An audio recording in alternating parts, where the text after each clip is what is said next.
जिस मूर्ति को हम जल चढ़ाते हैं वो मूर्ति क्या हमारी बात सुनती है?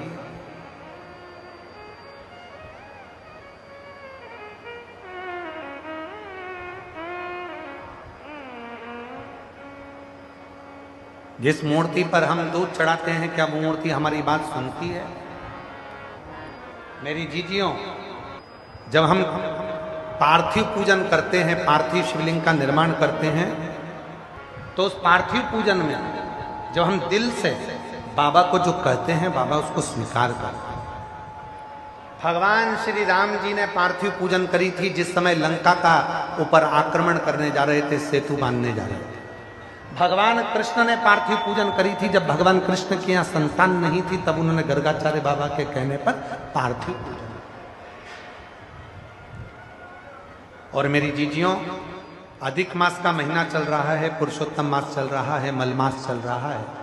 इस पुरुषोत्तम मास में 13 जून को अधिक मास पुरुषोत्तम मास की शिवरात्रि पड़ेगी।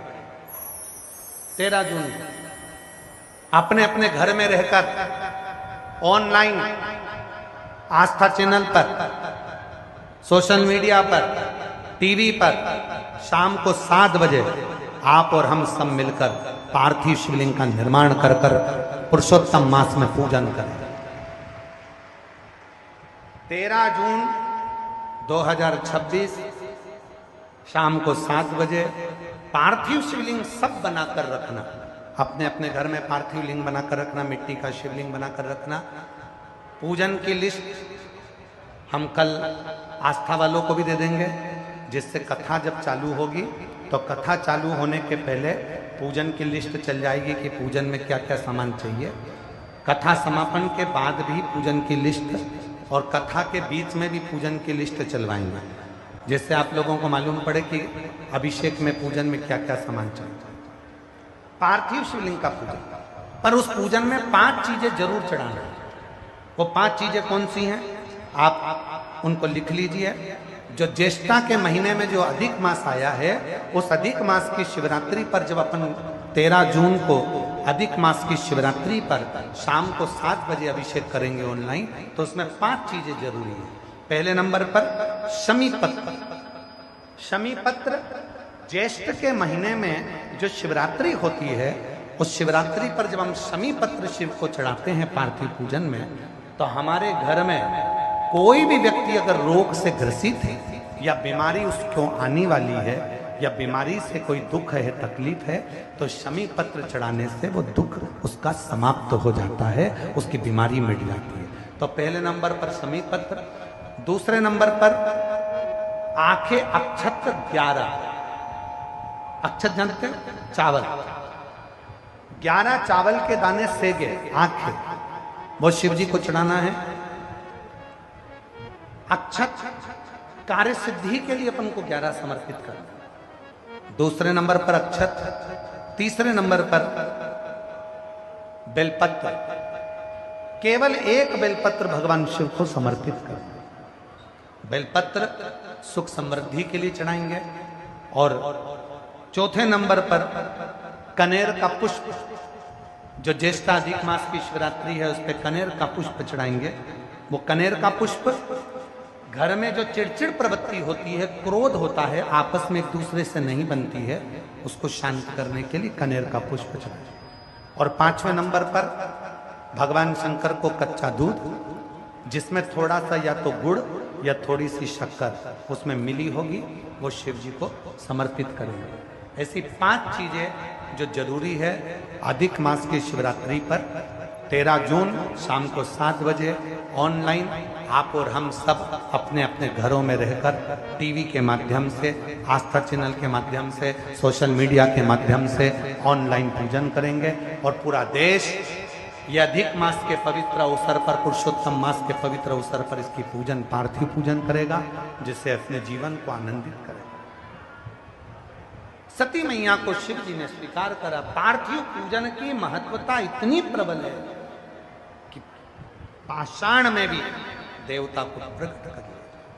किसी भी शिवरात्रि पर, हर महीने शिवरात्रि आती है, प्रत्येक महीने में शिवरात्रि आती है। किसी भी शिवरात्रि पर जब आप बहुत दुख, बहुत तकलीफ, बहुत कष्ट है। 8 बेलपत्री लो, बेलपत्री का, अष्ट बेलपत्री का कमल दल बना लो। अष्ट बेलपत्री जब कमल दल बन जाएगा, हल्दी का चावल का दाना लो और एक दाना हल्दी के चावल का बीच में रखकर चंद्रमौलेश्वर महादेव का नाम का स्मरण करो। चंद्रमौलेश्वर किसी भी शिवरात्रि पर, हर महीने शिवरात्रि आती है, प्रत्येक महीने में शिवरात्रि आती है। किसी भी शिवरात्रि पर जब तुम चंद्रमौलेश्वर महादेव का नाम लेकर बेलपत्री को, शंकर जी का जो 5वां मुख है आकाश की ओर, उसके ऊपर अर्थात शिवलिंग के ऊपर उस कमल दल को पीले चावल के साथ जब समर्पित करते हो और अपनी हथेली का भाग उस पर रखकर चंद्रमौलेश्वर महादेव का नाम लेकर अपने दिल की कामना करते हो, वो दुख 15 दिन के अंदर समाप्त होना प्रारंभ हो जाता है, उसकी तकलीफ मिटना प्रारंभ। पैसे खाकर चले गया, चले गए। कोई जमीन पर कब्जा कर लिया, कर लिया। कोई रोग आ गया शरीर में, आ गया। घबराना नहीं है, हिम्मत नहीं हारना। कभी मौका मिल जाए तो बेलपत्री का कमल बनाओ। 8 बेलपत्री लो और जरा देखिए, एलईडी पर भी आप लोग देख सकते हैं, टीवी पर भी देख सकते हैं। बेलपत्री का, अष्ट बेलपत्री का कमल दल बनाओ। कमल दल का मतलब है बेलपत्री की सारी डंडियां बीच में हो, पत्तियां चारों तरफ फैली हुई। दुख आ गया, कोई पैसा खाकर चले गया, कोई टेंशन जिंदगी में आ गया, कोई बीमारी आ गई है, कोई रोग आ गया है, कोई तकलीफ आकर खड़ी हो गई है, उसका कोई हल ही नहीं निकल रहा, पूरा घर टेंशन में पड़ा हुआ है, कोई रास्ता ही नजर नहीं आ रहा। 8 बेलपत्री चारों तरफ से उसको घुमाकर कमल दल बना लो। बीच में एक चावल का दाना, उसको हल्दी में थोड़ा सा रंग कर बीच में रखो और उस चावल के दाने के साथ में बेलपत्री को लेकर अपने मन की कामना कर कर चंद्रमौलेश्वर, कौन से महादेव? चंद्रमौलेश्वर महादेव के नाम से यदि वही बेलपत्र, शिव जी के 5 मुख हैं। आप लोग आरती में गाते हो, गुनगुनाओ जरा। एकानंद चतुरानन पंचानन भोले पंचानन राधे। एक मुख भगवान नारायण, 4 मुख ब्रह्मा, 5 मुख शिव। फिर से बोलिए, एकानंद चतुरानन पंचानन राधे। भगवान शिव के 5 मुख हैं। जिस शिवलिंग पर तुम जल चढ़ाने के लिए जाते हो, महाराज डिब्बी है, डिब्बी दो। जिन शिव जी को तुम जल चढ़ाने के लिए जाते हो, शंकर जी को जल चढ़ाने के लिए जाते हो, तो तुम दर्शन करते हो। ध्यान देना, जैसे ये शिवलिंग है, ये जलाधारी है। शंकर भगवान के शिवलिंग के 5 मुख, तुम जहां बैठे हो, पूरब, पश्चिम, उत्तर, दक्षिण, शंकर जी के 4 मुख यहाँ है। और शंकर जी का 5वां मुख जो शिवलिंग का सबसे ऊपर का भाग होता है, जहां तुम जल चढ़ाते हो, शंकर जी का 5वां मुख आकाश की ओर देखते हुए 5म मुख शंकर जी का ऊपर की ओर होता है, ऊपर की ओर। अब कई लोग कहते हैं, गुरुजी शिव जी को जल कहाँ बैठकर चढ़ाएं? तो शिव पुराण कहती है, तुम्हारी मर्जी पड़े वहां बैठकर चढ़ाओ, बस जहां से जल बहता है उधर से छोड़ दो। बाकी के शंकर जी का जल तुम जहां चढ़ाओगे अगर यहाँ बैठकर चढ़ाए तो भी स्वीकार किया, यहाँ बैठकर चढ़ाए तो भी स्वीकार किया, यहाँ बैठकर चढ़ाए तो भी स्वीकार किया। खड़े होकर शंकर जी को जल चढ़ाया, आकाश की ओर मुख था शंकर जी का, उसने भी स्वीकार किया। एकानन पंचानन भोले और हंसासन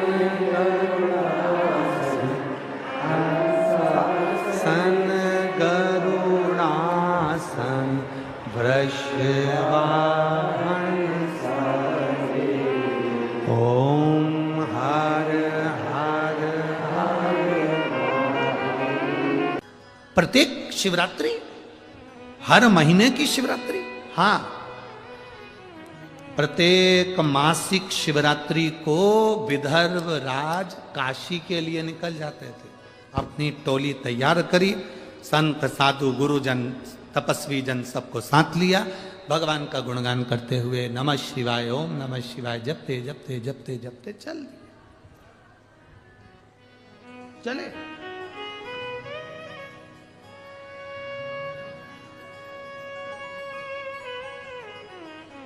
अब विदर्भ राज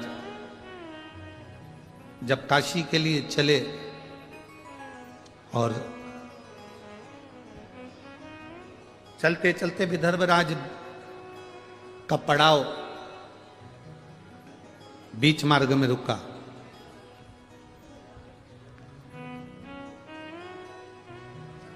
आज विदर्भ राज को नहीं मालूम था कि मेरा पड़ाव जहां पर रुका है ये कौंडल्य मुनि का आश्रम है।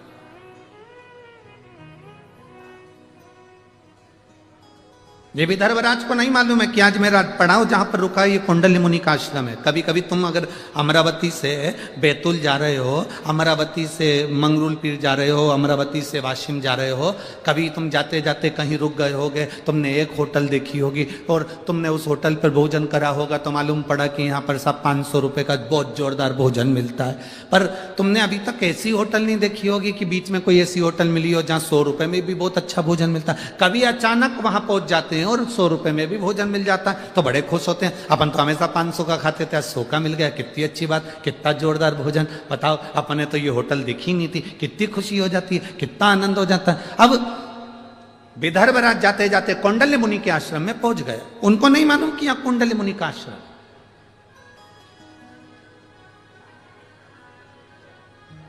उनके स्मरण में है ही नहीं। शिव महापुराण का पार्वती खंड कहता है, चलते चलते गाड़ी में बैठे बैठे, आपके साथ भी हुआ होगा और हमारे साथ भी हुआ है। गाड़ी में चलते चलते, बैठे बैठे, बस में चलते चलते अचानक तुम कुछ काम कर रही थी, बस में बैठी हुई थी, कुछ अपना झोला निकाल रही थी, बाहर हाथ खिड़की पे रख के ताक रही थी। इतनी देर में किसी पेड़ के नीचे कोई शिवलिंग रखा हुआ दिख गया या कोई मंदिर तुम्हें नजर आ गया और तुमने उसको ध्यान लगाकर देखा, शिवलिंग को ध्यान लगाकर देखा, स्मरण में आया। शिव महापुराण का पार्वती खंड कहता है, जब अचानक किसी शिवलिंग पर तुम्हारी दृष्टि चली जाए और एक क्षण के लिए तुम उस शिवलिंग के बारे में सोचने लगो तो कहते हैं कि 12 ज्योतिर्लिंग के दर्शन का फल उसी क्षण प्राप्त हो जाता, उसी क्षण, उसी घड़ी, उसी पल।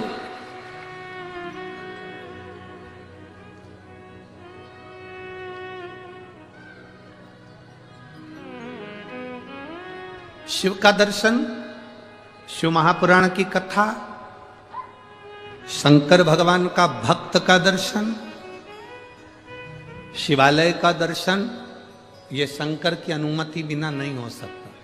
जन्म, मरण और परण, समझते हो ना 3 चीज। जन्म मतलब डॉक्टर ने कह दिया 14 तारीख को बहू की डिलीवरी होगी, मालूम पड़े 15 दिन और निकल गए या फिर 8 दिन पहले ही हो गई, क्योंकि उसने जन्म देने वाला वो है।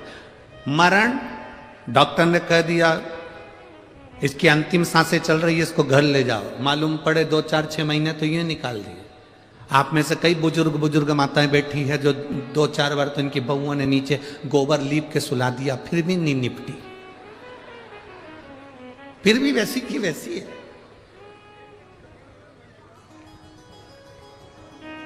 और कई ये लोग ऐसे थे जिनका सोचा ही नहीं था कि इसको कोई बीमारी होगी, इसको कोई तकलीफ होगी, इसको कोई कष्ट होगा, और सुनने को मिल गया, बेचारा मर गया, उसके प्राण छूट गए। मरण, जन्म उसके हाथ में, मरण उसके हाथ में, और परण मतलब विवाह, शादी।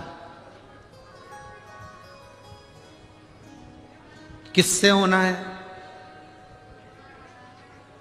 कितनी पत्रिका देखी, यहां जितनी मेरी बेटियां बैठी हैं, जितनी मेरी जीजियां बैठी हैं,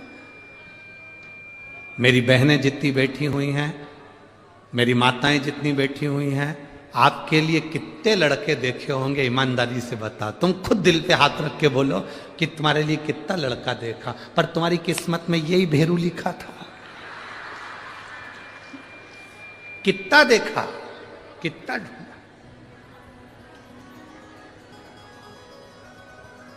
बोलो री जी हो, उधर वाली सही है कि गलत है? सही है ना? कितने ढूंढे, किसी से पत्रिका नहीं मिली, किसी से नाम नहीं मिला, किसी का संबंध पसंद नहीं आया, किसी की नाक टेढ़ी थी, किसी की आंख बेंगी थी, कोई अटका था, नाम पूछो तो अटक जाता था, पूछा नाम क्या तो के फूल चंद। 2 घंटे में फू निकला, आधे घंटे में चंद निकला।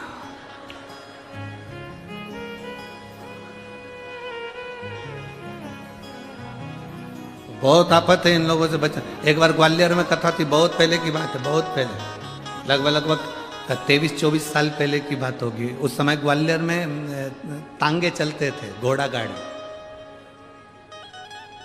ग्वालियर में चलते थे घोड़ा गाड़ी। हम गए थे कथा करने के लिए जाखेटिया फैमिली में, और मेडिकल वाले जाखेटिया जी की यहाँ कथा थी। हमने कहा जाखेटिया जी तुम्हारे यहाँ पर एक मंदिर अच्छा है, उसका दर्शन करने जाएंगे। जैसे हमने कल उनसे कह दिया विधायक जी से कि आपके यहाँ मंदिर अच्छा है, हम दर्शन करने जाएंगे, तो उनने तो कह दिया। अब इस समय तो गाड़ियाँ चलती तो वो गाड़ी लगा देंगे, उस समय तो हमने कहा जाखेटिया जी दर्शन करने जाएंगे, तो वो बोले गुरु जी गाड़ी लगवा दें। हमने कहा गाड़ी रहने दो, हमारी भी तो बुद्धि फिर गई थी। हमने कहा तुम्हारी वो घोड़ा गाड़ी लगवा दो, तांगा। अच्छा, उस दिन से तांगे में बैठने में थोड़ा सा डर भी लगता है। हम जब शुरू में आए थे ना ये अमरावती में, अभी कथा चालू हुई उसके 1 दिन पहले हम जब यहाँ पहुंचे, तो हमारे विधायक महोदय ने भी हमारे लिए वो घोड़ा गाड़ी लगाई थी। अब हमारी तो जान दुख दुख है, अब हमारी जान दुख दुख है, क्योंकि वो कहते ना कि दूध से जला हुआ व्यक्ति छाछ भी फूंक के पीता। अब ग्वालियर में हमने कहा जाखेटिया जी तुम एक काम करो, घोड़ा गाड़ी लगाओ। अब उन्होंने घोड़ा गाड़ी लगा दी। उनका एक नौकर था, उसको मालूम था वो मंदिर कहाँ है, उसको आगे बिठा दिया, हम सब पीछे बैठ गए। अब हम पीछे भी सीट थी, आगे भी थी, वो इधर नौकर बैठा, इधर हम बैठे, गाड़ा तांगा चलाने वाला चलाता। पीछे सारे लड़के, आशीष और ब्राह्मण और सब पीछे बढ़ गए, और घोड़ा वाला चलाते जाए। और वो जो साथ में बैठा था वो उनका जाखेटिया जी का सेवादार, मेडिकल संभालने वाला, वो कहे ना तांगा इधर मोड़ दे, ओके उधर मोड़ दे। अब यहां तांगा और वो झंडा लगा है ना बीच में, वहां खड्डा। अब हमको नहीं मालूम था कि ये जो हमारे को मंदिर लेके जा रही है ये अटक जाता है, हमको नहीं मालूम था। वो यहीं से चालू हो गया, हम सोचे खांसी आ रही है। अब हमको क्या मालूम था कि हुआ क्या इसको।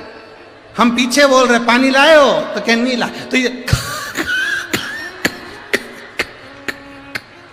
आखिरी में वो तांगा खड्डे में गिर गया।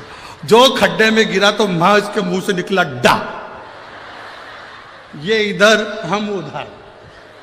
मोहल्ले के लोगों ने उठाया, पट्टा पट्टी बनवाया।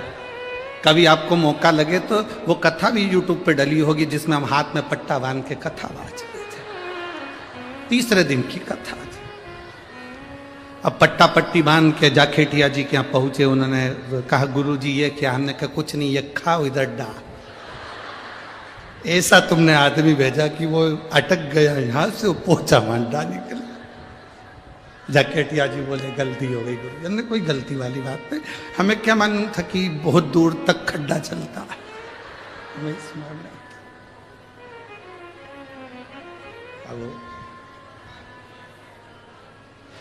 अभी हमारे विधायक जी ने हमको वो घोड़ा गाड़ी पे बिठाया। हमने सबसे पहले जोशी जी से पूछा, बलगांव वाले से, आगे जो गाड़ी चला रहा है उसका पूरा नाम कुछ क्या? और जोशी जी ने उससे उसका नाम पूछा, फिर हमको आके बताया उसका नाम यह है। हमने कहा पूरा बोल रहा है? पूरा बोल रहा है। हमने चला, अब बड़ा उसको। अरे भाई शिव शिव है। जब चलती हुई गाड़ी में कहीं शिवालय का दर्शन हो जाए तो समझना कि तुम्हारी किस्मत बड़ी प्रबल है, आज तुम्हें बाबा भोलेनाथ का दर्शन हो गया। जिंदगी में एक गलती कभी मत करो। जो शंकर को मानने वाले हैं, शिव महापुराण की कथा सुनने वाले हैं, शंकर के मंदिर में एक लोटा जल चढ़ाने वाले हैं, वो जिंदगी में एक गलती कभी मत करना। अपने 33 कोटि देवताओं को प्रणाम करो, नमन करो, पर जिंदगी में किसी दूसरे की धर्म की कोई स्थान हो, मां अपना माथा कभी मत झुकाओ। अपना सिर को सिर बनाकर रखो, नरियल मत बनाओ कि हर कहीं फोड़ दिया। अपने देवताओं के आगे मस्तक झुकाओ, दूसरे के आगे नहीं। कोई कहे कि यहां पर वो बना था इसलिए हमने उसको प्रणाम कर लिया, उनको बुरा लग जाएगा। अपनी सास को छोड़कर पड़ोसन को कितनी भी चाय पिला लो, पड़ोसन अपनी प्रॉपर्टी दे देगी। अरे बोलो तो जम के। अपनी सास को तुम भले प्रणाम मत करो, पड़ोसन को कितना भी कर लो, वो सोने की अंगूठी दे देगी। विदर्भ की पड़ोसन देती होगी, हमारे यहां की नहीं देती। हमारे सीओर की तो कभी नहीं देगी, भूत और भविष्य। तुम्हारे यहाँ की पड़ोसन अपनी प्रॉपर्टी दे सकती होगी, तुम प्रणाम करोगे, चाय पिलाओगे, काकी जी आओ साहब, काकी जी आओ साहब, काका जी आओ साहब, इनको पिलाओ उनको पिलाओ, वो अपनी प्रॉपर्टी दे सकते हो, हमारे यहाँ नहीं देते। घर की सास को तुम प्रणाम करो मत करो, तो भी सास अपनी प्रॉपर्टी अपनी बहू को देती है। इसलिए निवेदन है, किसी दूसरे धर्म को तुम कितना भी नमन कर लो, वो तुम्हें कुछ नहीं दे सकते, देगा तो हमारा सनातन धर्म ही देगा। सनातन धर्म के सिवा कोई नहीं दे सकता, जो देगा वो सनातन धर्म देगा। क्यों झुके हम किसी के आगे? जरा सा कपड़ा डला हुआ देखा,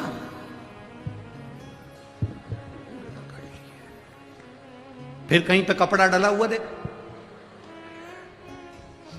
भगवान ने भी सोचा, लगा ले पड़ोसन को कितनी भी धोख लगा, अब आना मेरे पास लोटा भर के जल चला ले, अब आ तू लगा।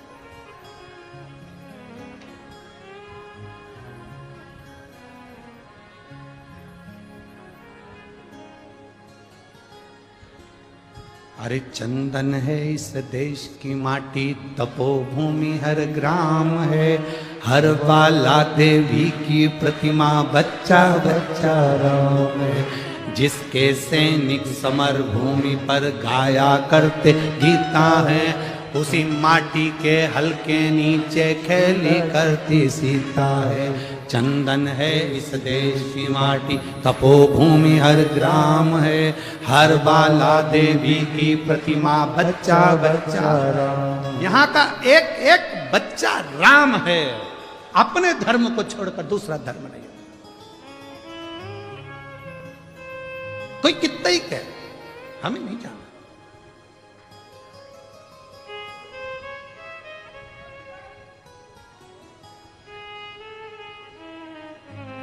पति कितने होते हैं?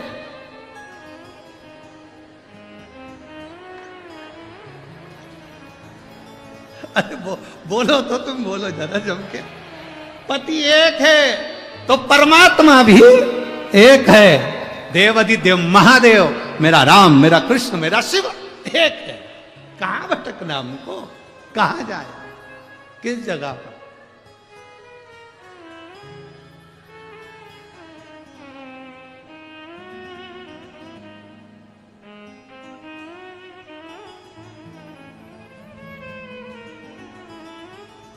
शिव कथा कह रही है।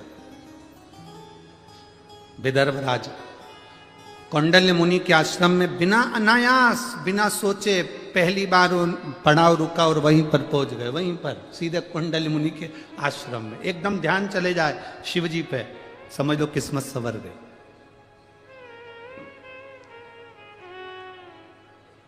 अचानक तुम्हारे घर के लोग कह दे कहां जा रही हो?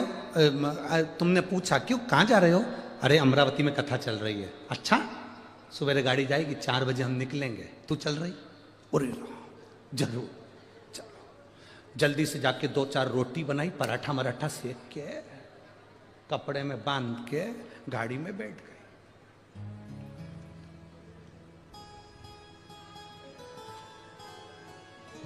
आते आते 4 में से 2 निपटा गए। आगे वाली पूछ रही थी क्या हो गया?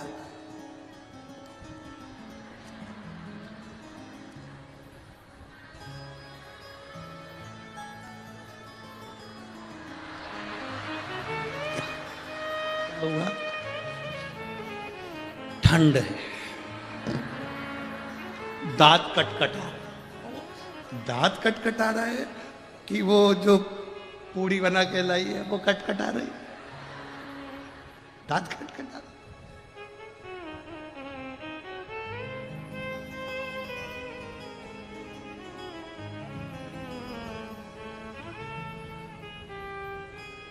अब मन करा पहुंच गई, क्योंकि दिल में वो शिव था। विदर्भराज के दिल में विश्वनाथ बसे हुए थे। विश्वनाथ जाते जाते बीच में कौंडल्य मुनि के आश्रम में रुक गए। कौंडल्य मुनि के आश्रम में रुके। आज तक नहीं गए थे, पहली बार, आज तक नहीं गए। और कौंडल्य मुनि के आश्रम में जैसे ही प्रणाम करा, कौंडल्य मुनि तो तप साधना में लीन थे, नेत्र बंद थे। विदर्भराज ने देखा कि पहली बार इस आश्रम में आया हूं, बड़ा सुंदर है। बैठ गए। पूछा मुनि जी आश्रम बने, नेत्र कब खोलेंगे, इनका दर्शन कब हो? कहा पता नहीं कब नेत्र खोलें। राजा कौंडल्य मुनि के आश्रम में राजा विदर्भराज ने सोच लिया अब जब तक मुनि नेत्र खोलकर मुझे दर्शन नहीं देते तब तक मैं जाऊंगा भी। संकल्प जब हमारा पक्का होता है तो परमात्मा उसको पूर्ण करता है। एक पत्र है, देखिए।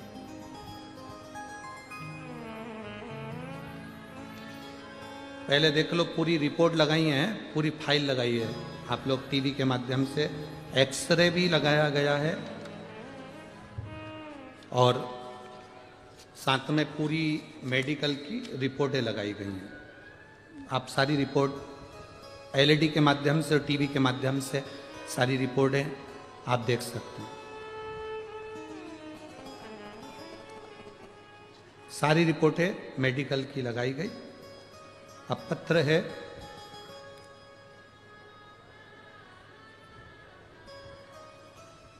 मैं पुसद शहर महाराष्ट्र से हूं, मेरा नाम सूरज नेवल, मेरा मोबाइल नंबर ये है। कहीं बैठे हैं? कहीं बैठे हो तो हाथ हिला सकते हैं। मेरा नाम सूरज नेवल है, मैं पुसद शहर महाराष्ट्र से हूं, मेरा मोबाइल नंबर ये है। कहीं बैठे हो तो हाथ हिला सकते हैं। अच्छा इधर है क्या? हाँ, हाथ हिलाओ एक बार। ठीक है, दिख गए। बच्चे को लाए हो के साथ में? लिया उसको ऊपर, लिया। मैं पुसद शहर महाराष्ट्र से हूं, मेरा नाम सूरज नेवल है, मेरा मोबाइल नंबर यह है। स्वामी जी, पशुपति व्रत की महिमा का मैं क्या वर्णन करूं। मेरी बीवी को 7वां महीना चल रहा था, डॉक्टर पर सोनोग्राफी कराई। सोनोग्राफी की रिपोर्ट में आया, डॉक्टर ने बताया कि बच्ची की एक किडनी नहीं है और रीढ़ की हड्डी टेढ़ी है। फिर हमारा मन नहीं माना, हम इसको नांदेड़ ले गए। नांदेड़ के डॉक्टरों से रिपोर्ट दिखाई। नांदेड़ के डॉक्टरों ने वापस सोनोग्राफी करी। सोनोग्राफी देखकर नांदेड़ के डॉक्टरों ने कहा कि इसकी ये किडनी नहीं है और इसकी रीढ़ की हड्डी टेढ़ी है, ये बच्ची विकलांग है। इस बच्चे को आप चाहो तो रखो, नहीं तो 7वां महीना चल रहा है, ये बच्चा किसी काम का नहीं। ये कभी जिंदगी में बैठ नहीं पाएगा, उठ नहीं पाएगा, इसके किडनी नहीं है, इसको भोजन नहीं पचेगा, इसकी यूरिन की प्रॉब्लम रहेगी और इसका शरीर कुछ ही समय का रहेगा। तब मेरी माता ने पशुपतिनाथ का व्रत किया। मेरी धर्मपत्नी शिवजी को जल चढ़ाना प्रारंभ करी। उसका आचमन नंदी के पास बैठकर कुंदकेश्वर महादेव के नाम से करना प्रारंभ करा। बाबा का हम क्या गुणगान करें गुरुदेव। 7वें महीने में डॉक्टर ने कह दिया था इसकी किडनी नहीं है, रीढ़ की हड्डी टेढ़ी है, बच्चा विकलांग है, मानसिक बुद्धि से भी बेकार रहेगा। हमने उस बच्चे को रखा और शंकर के भरोसे छोड़ दिया। मेरी माता ने पशुपति व्रत करे, मेरी पत्नी ने शिव जी को जल चढ़ाया, बेलपत्र खाना प्रारंभ करा। नंदी के पास बैठकर श्री शिवाय नमस्तुभ्यम का जाप करना प्रारंभ करा। जब मेरे बच्चे का जन्म हुआ, डॉक्टर ने जब रिपोर्ट निकाली तो बाबा की ऐसी कृपा थी, उसकी दोनों किडनियां थी और रीढ़ की हड्डी भी मजबूत थी और मेरा बच्चा पूर्ण तरह से स्वस्थ है। मैं उसको लेकर कथा में आया हूं। डॉक्टर ने जो जो रिपोर्ट लगाई बताई थी कि रीढ़ की हड्डी नहीं, रीढ़ की हड्डी टेढ़ी है, किडनी नहीं, वो सारी रिपोर्टें आपको लगाई गई है गुरुदेव, जिसमें किडनी नहीं है। सारी रिपोर्ट नांदेड़ की भी और हमारे यहाँ की भी लगाई गई, जिसमें एक किडनी नहीं है और रीढ़ की हड्डी भी टेढ़ी है। आप उस एक्सरे में देख सकते हैं और आप उस सोनोग्राफी में देख सकते हैं। बाकी के जब जन्म के बाद वापिस उसके एक्सरे हुए, जन्म के बाद उसका जो चार्ट देखा गया, उसमें उसकी रीढ़ की हड्डी भी थी और उसकी दोनों किडनियां भी थी। मैं बाबा को यहाँ नमन करने आया हूँ, उसका फोटो भी लगाया है। बच्चा आया, लिया।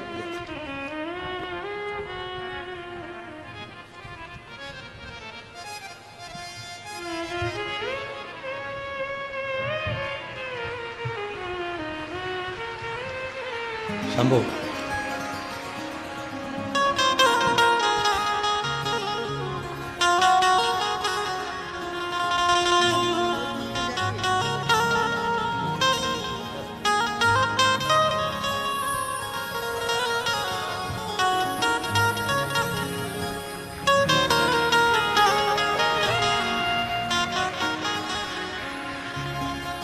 अरे लुटा दिया भंडारे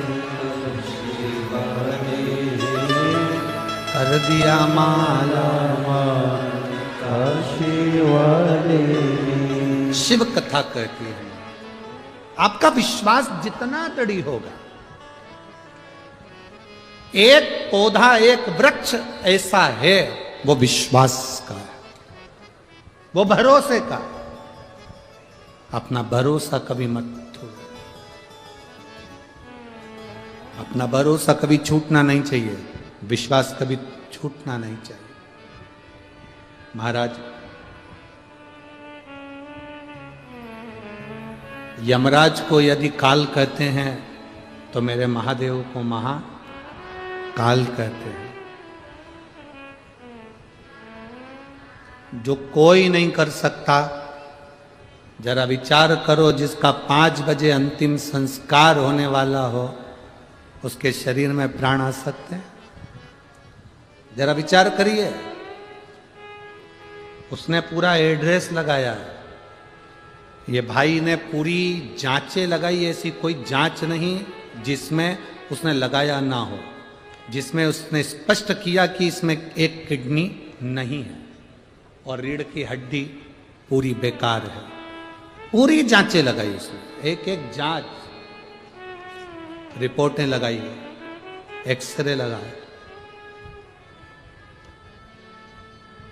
जो कोई ना कर पाए वो मेरा देव अधिदेव महादेव कर देता। और कथा में जरूर आए हो, पर मेरा भरोसा, ये विश्वास करता है, शिव पुराण की कथा का विश्वास करता है। आपने 5 दिन की कथा सुनी, कोई ने 2 दिन की सुनी, कोई ने 3 दिन की सुनी, कोई 1 दिन की सुना, कोई ये विराम दिन की सुना। ये भरोसा करता है। आप उसके दरवाजे तक आए हो ना, वो 3 महीने में आपको क्या क्या दे देगा कोई भरोसा नहीं उसका। क्या देगा वो वही जाने। कितना देगा उसके ऊपर निर्भर करता।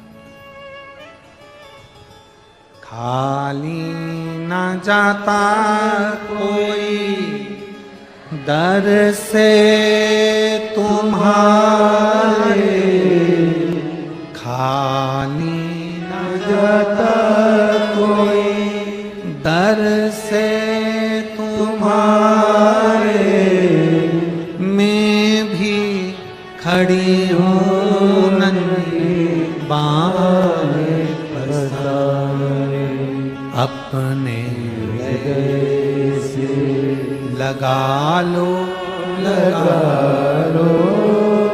गिरा जा रहा हूँ, उठा लो भोले अपने दर से अब तो ना टालो, गिरी जा रही हूँ, उठा लो। आप उससे कहेंगे, वो सुनता, दिल से बोलेंगे, वो श्रवण करता है। आयो, हम जानते हैं पंडालों में इतनी जगह नहीं रहती, आप धूप में बैठे, जहां बैठे, कितना लंबा चले, कैसे पहुंचे, क्या तुम लोगों ने यहाँ पहुंचकर भजन करा, कीर्तन करा। पर इतना जरूर है कि जिस भूमि पर शिव महापुराण की कथा होती है, वहाँ की जब रज उड़ती है, वहाँ की जो धूल हमारे शरीर पर लगती है, ना जाने कितने रोग, कितनी बीमारी और कितने दुखों को काट देती है। कितने ही रोग, कितने ही दुख, कितनी तकलीफ वो काट देती। भक्ति के बल, विश्वास का बल। राजा विदर्भराज कौंडल्य मुनि के पास पहुंचे, बैठ गए, नेत्र नहीं खुलेंगे तब तक जाऊंगा नहीं। थोड़ा जिद है, जिद करो मना नहीं, पर जिद भी ऐसी होना चाहिए जिसमें परमात्मा की प्राप्ति हो।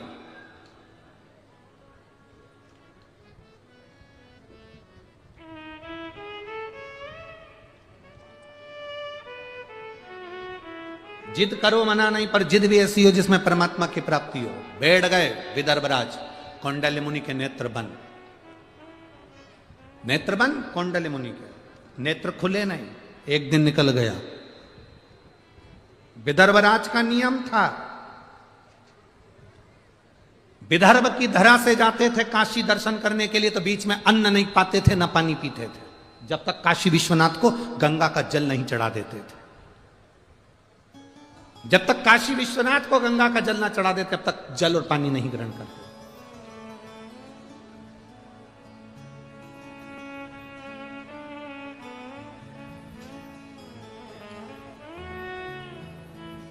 कल हम माननीय सांसद महोदय जी से कह रहे थे, श्रीमती नवनीत जी राणा जी से, कि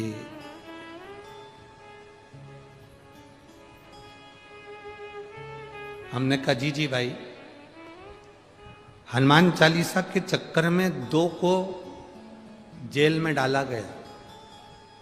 एक तुलसीदास जी और दूसरी थी तुम, जिसको जेल में पटका। एक तुलसीदास जी,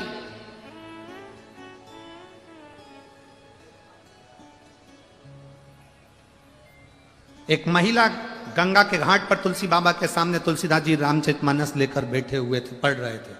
महिला रोती रोती वहां पहुंच गई। उसने कहा, बाबा मेरा पति, मेरा बाबा मेरा पति, बस उसने कहा मेरा पति। तुलसी बाबा के मुख से निकल गया, क्या चिंता करना, अखंड सौभाग्यवती। भाव वो कह रही है, मैं तो कहने वाली थी कि मेरा पति चले गए और आपने मुझे वर दे दिया, अखंड सौभाग्य। पति को ले जा रहे थे अंतिम संस्कार के लिए, नारी रुकी, तुलसीदास जी को देखा। नियम था, पहले का नियम था, पति को जब अंतिम संस्कार के लिए लेकर जाते थे तो पत्नी हाथ जोड़कर लाल चूनर पहनकर पीछे पीछे चलती थी, क्योंकि वो सती होती थी, जा रही थी। तुलसीदास जी को देखा, चरणों में पड़ गई, मेरा पति। तुलसीदास जी मन में सोचे कि ये तो सवेरे मिली थी और मैंने इसको अखंड सौभाग्यवती होने का कहा था, और ये इसका पति तो मर गए, मर गए। तुलसीदास जी ने अर्थी ले जाने वालों से कहा, थोड़ा नीचे रखकर इससे एक बार इसके कानों में राम केलवा लूं मैं, राम केलवा लूं। नीचे अर्थी रखी, लोग हंसने लगे, मरा हुआ 4 घंटा हो गया और ये कह कि राम केलवा लूं। तुलसीदास जी ने उसके कानों में कहा, राम राम राम। लोग हंसकर बोले, क्या है ये राम? कि राम नाम ही तो सत्य है, उसके सिवा कुछ नहीं। इसका प्रमाण कौन देगा कि राम नाम सत्य है? तुलसीदास जी बोले, प्रमाण तो केवल राम जी दे सकते हैं, या फिर ये उठ के दे सकता है। 2 मिनट हुए, मुर्दा उठकर कहता है, राम नाम सत्य है। अकबर तक बात पहुंच गई, अकबर तक, कि मुर्दा जिंदा हो गया, राम नाम के बल पर मुर्दा जिंदा हो गया। अकबर ने तुरंत बुलाया तुलसीदास जी को और कहा कि हमने सुना है तुम मुर्दे को जिंदा कर देते हो, तो हम एक मुर्दे को तुम्हारे सामने रखते हैं, जिंदा करके बता। तुलसीदास जी बोले, हमारे बस की बात है कि मुर्दे को जिंदा कर सकते हैं, ये तो राम नाम की बात है, राम जी कर सकते हैं, हमें कोई चमत्कार आता है क्या? संत साधु सन्यासी तपस्वी साधक उपासक कोई चमत्कार नहीं करते, वो तो भजन करते हैं। हमने केवल भजन किया, उसका बल था। जब तक तुम इसको जीवित नहीं कर सकते, हम तुमको छोड़ेंगे नहीं, ले आओ जेल में डाल दो इसको। तुलसीदास जी को जेल में डाल दिया। तुलसीदास जी वहां बैठे बैठे करते क्या, उन्होंने पूरी दीवार पर काजल से हनुमान जी का गुणगान करना प्रारंभ कर दिया। हनुमान जी और श्री गुरु चरण सरोज निज मन मुकुर बरन रघुवर विमल जस जो रायक फल उन्होंने लिखना प्रारंभ करा। जो लिखा चौपाई पर चौपाई, जय हनुमान ज्ञान गुण सागर, जय कपीस लोक उजागर, रामदूत अतुलित बल धामा, अंजनी पुत्र पवन सतना, महावीर विक्रम बजरंगी, सुमति निवार सुमति के संग, कंचन भरण विराज सुबेसा, कानन कुंडल कुंचित केसा। जैसे जैसे तुलसीदास जी लिखते जा रहे थे, अकबर के पास सूचना आ गई कि छत पर 2 बांदर आकर बैठ गए। 2 बंदर, भगा दो। सूचना मिली कि वो 4 हो गए, भगा दो। 8 हो गए, भगा दो। मालूम पड़ा कि अकबर के नगर में बंदर ही बंदर इकट्ठे हो गए। कोई दरवाजा बजाए, कोई सामान तोड़े, कोई फेंके, कोई बाग, कोई बगीचा। अकबर समझ नहीं पाया क्या हुआ। तुलसीदास के पास जाकर क्षमा मांग ली, तू स्तुति बंद कर। तब तुलसीदास, पवन तनय संकट हरण मंगल मूर्ति रूप, राम लखन सीता सहित हृदय बसौ सुरभूप। बंदर जैसे कूदने लगे, अकबर क्षमा मांगा। मैं जानता हूं, एक बंदर कूदा उस शरीर पर, उसके प्राण आ गए। अकबर हाथ जोड़कर बोलता है, ये साधारण नहीं, तूने जो दीवार पर लिखा तुलसीदास, ये साधारण नहीं। इतने बंदर, तुलसीदास जी कहते हैं ये बंदर नहीं, मेरे हनुमान मेरे राम ने भेजे हैं, ये साधारण है। अकबर की पूरी सत्ता पलट दी उन बंदरों ने, पूरी सत्ता। हनुमान चालीसा। हम कल कर रहे थे ये दीदी बाई को, सांसद महोदय को, श्रीमती नवनीत जी राणा जी से कि एक वो तुलसीदास जी को पटका था और एक आपको। हनुमान चालीसा के लिए जिंदगी में शायद पहला कोई व्यक्ति हो जो जेल में गया हो। एक हनुमान जी उनके लिए आए थे और एक आपके लिए आए, और बाबा ने जो कृपा करी वो सारी दुनिया उसके साथ उतारा। बहुत बहुत शिव तत्व की प्राप्ति का एक सुख है, भगवान के नाम का एक सुख है, भगवान के भजन का एक सुख है। राजा विदर्भराज बैठ गए, जब तक नेत्र नहीं खुलते तब तक मैं नहीं जाता, नहीं जाऊंगा मैं। कौंडल्य मुनि नेत्र बंद कर बैठे थे। एक दिन बीत गया। राजा विदर्भराज का नियम था, विदर्भ से जाते थे काशी में, जाकर ही जल पीते थे। गंगा जल जब शिव जी को चढ़ाते थे तो उसी का आचमन करते थे, बस फिर भोजन करते थे। जब तक का अन्न पानी सब त्याग।